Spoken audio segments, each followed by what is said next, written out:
They said her ark was a foolish dream. But when the floods came, it was the only place left alive. Kaela had been building the ship for nearly a decade before the waters ever touched the city. Back then, people treated her project as nothing more than a bizarre obsession. She wasn't a shipbuilder by trade. She was a marine biologist, fascinated by ecosystems that could thrive without land. The ark wasn't meant to sail across oceans. It was meant to be a floating city, self-sustaining, able to drift for years without needing a single port. Kaela believed that climate collapse would hit faster than anyone dared admit. While politicians argued over policy and corporations fought for oil rights, she worked in the shadows of an abandoned shipyard, welding steel and grafting old freighters into the skeleton of something entirely new. At first, she worked alone, nights filled with the grind of metal and the hiss of welding torches. She stripped electronics from scrapyards, traded her expertise to engineers for solar panels, and learned ship architecture from dusty manuals scavenged from a closed library. Friends urged her to stop. "You're wasting your life," they said. "Build something that matters." But Kaela's eyes were fixed on the tides. She'd studied the polar melt data. She'd seen satellite images of coastal erosion and knew it was only a matter of time. The ark's design grew with her fears. Vertical gardens running up the interior walls, hydroponics fed by desalination plants, fish tanks to breed food species, wind turbines along the mast towers. By the time the first coastal cities began flooding, the ark was already halfway complete. Kaela kept to her work as people scrambled for higher ground. Still, when the final storms came, no one truly believed the waters would rise as fast as they did. They swallowed towns in days, cities in weeks. Roads became rivers. The ark was anchored in the last dry stretch of the shipyard when refugees began to arrive. Hundreds gathered at the gates, watching the towering structure shimmer in the rain. Kaela hadn't planned to take passengers, not yet. Her original goal was to build a proof of concept, a vessel that could survive for years with a crew of 50. But when she saw families with children standing knee-deep in rising floodwater, she couldn't turn them away. The ark's half-complete decks became temporary shelters. Volunteers helped her expand living quarters, adding hammocks, partition walls, and makeshift kitchens. Every day, more arrived, bringing what little they had left. Soon, over 300 people called the ark their home, even before it had launched. The storm that forced their departure came at night. A wall of water swept through the shipyard, tearing cranes from their foundations and sending waves over warehouses. Kaela stood on the bridge, soaked and shaking as she gave the order to cut the mooring lines. The ark lurched forward, pulled by the tide into a new and terrifying world. Around them, buildings crumbled into the water, their lights winking out one by one. The first weeks were chaos. The ark's navigation systems were untested, and the improvised crew struggled to maintain order. Kaela appointed section leaders, one for food systems, one for engineering, one for security. She herself took responsibility for the hydroponic towers, knowing that without food, they wouldn't last a month. They planted fast-growing greens, beans, and tubers, harvesting fish from the tanks in careful rotations. Freshwater was rationed. Every person, no matter their skill, was assigned a role, tending crops, repairing hull plates, cleaning filtration systems. Life at sea settled into a tense rhythm. The ark drifted with currents, avoiding storm systems when possible, anchoring to the remains of submerged skyscrapers for stability during repairs. From the observation deck, the world was an endless expanse of water, broken only by the jagged tips of drowned cities. Some nights, Kaela would see the flicker of distant fires, other survivors on makeshift rafts or scavenged ships. The first real test came when they encountered another large vessel, a converted cruise liner, overrun with desperate people. They hailed the ark, begging for supplies. Kaela knew the ark couldn't support many more, but turning them away risked violence. After hours of tense negotiation, they agreed to trade fuel and spare parts for a shipment of preserved food. But as the boats approached to exchange goods, a small group tried to board the ark by force. The security team repelled them, but the incident left the crew shaken. From then on, Kaela enforced strict docking protocols. Every approach was monitored by spotters, and barriers were deployed along the lower decks. Still, the sea was not their only enemy. a fungal blight began to spread through the hydroponic gardens, threatening to wipe out their next harvest. Kaela and her team worked day and night, experimenting with natural antifungal treatments and rotating crops to starve the infection. When the first healthy shoots began to sprout again, the Ark celebrated. Lanterns were hung along the railings and music echoed across the water. For one night, laughter returned to the decks. Kaela stood apart from the crowd, watching the lights shimmer on the waves. She knew they had survived this battle, but the war for survival was far from over. Months had passed, and the Ark had transformed from a desperate survival vessel into a fragile beating heart of its own society. The steel corridors carried the constant hum of generators, the soft rustle of hydroponic leaves swaying under grow lights, and the murmur of voices echoing through narrow pathways. What was once a floating experiment had become a city, small, precarious, but alive. Children ran barefoot through the central deck, their laughter weaving between the clanking of tools and the splash of seawater against the hull.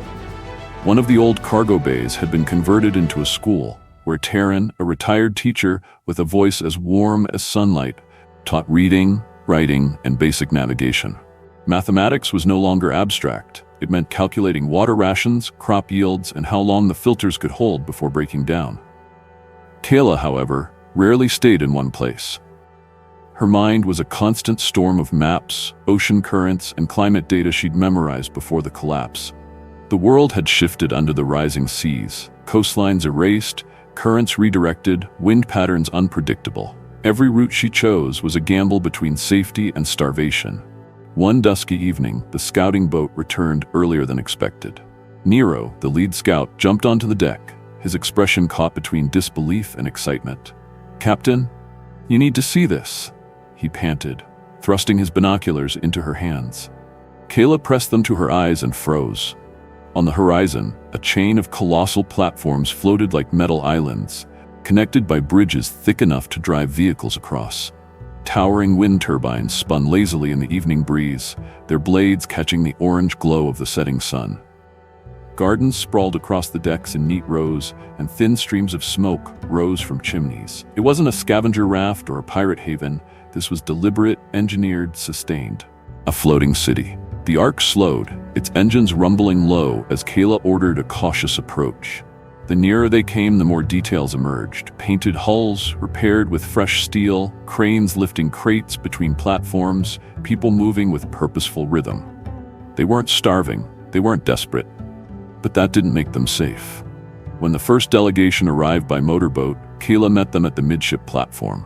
The man at their head was tall, weathered, his eyes sharp as harpoons. "Name's Oren," he said, his voice a rasp of salt and years at sea. "We keep to ourselves. What do you want?" "Trade," Kaela replied evenly. "Supplies, seeds, maybe information." She kept her tone measured, her gaze steady. Oren studied her for a long, silent moment, his eyes drifting toward the Ark's towering vertical gardens. Hunger flickered there, not for food, but for control. The initial trades were almost civil. Oren's people brought crates of preserved meat, fishing nets, and barrels of fuel. The Ark's crew offered tools, medical supplies, and most coveted of all, a selection of rare seeds capable of growing in nutrient-poor mediums. For the first few days, there was even a sense of cautious optimism. Children from both sides exchanged trinkets, carved shells for scraps of fabric dyed in bright colors. Engineers discussed filtration techniques over cups of thick, bitter tea. But Kaela's instincts prickled with unease. Oren's visits to the Ark grew more frequent. He lingered by the desalination plants, asked pointed questions about their water reserves, and walked the hydroponic rows as if memorizing every detail.